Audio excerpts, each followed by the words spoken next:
আসসালামু আলাইকুম। আজকে নবী মুসা আলাইহিস সালামের সাথে ফেরাউনের সেই কাহিনী গল্পের আকারে নিয়ে এসেছি।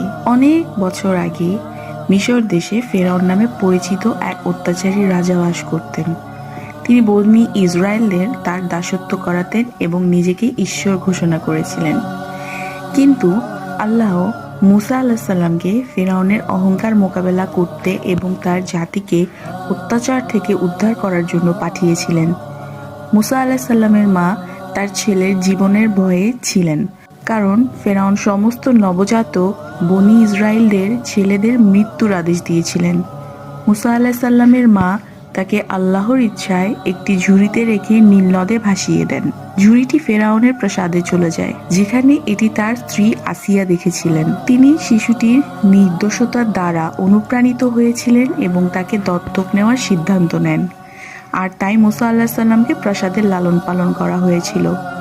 মুসা বড় হওয়ার সাথে সাথে তিনি তার সম্প্রদায়ের দুঃখ কষ্ট সম্পর্কে সচেতন হন। একদিন তিনি একজন মিশরীয়কে একজন বনি ইসরায়েলের কৃতদাসকে মারতে দেখেছিলেন। কৃতদাসকে রক্ষা করার প্রয়াসে মুসা আলাইহিস সালাম সেই মিশরীয়কে আঘাত করে, ঘটনাক্রমে তাকে হত্যা করে। ভয় অনুশোচনায় অভিভূত হয়ে মুসা আলাইহিস সালাম ফেরাউনের ক্রোধ থেকে বাঁচতে মিশর থেকে পালিয়ে যান। মাদিয়ান দেশে আশ্রয় পেলেন মুসা। বহু বছর পর মুসা যখন ভ্রমণ করছিলেন, তখন তিনি এক অদ্ভুত দৃশ্য দেখতে পেলেন। একটি গুল্ম যা পুড়ে যায়। তখন মহান আল্লাহ তাকে বলেন, হে মুসা, আমি তোমার প্রভু, জুতা খুলে ফেলো, তুমি তুবার পবিত্র উপত্যকায়।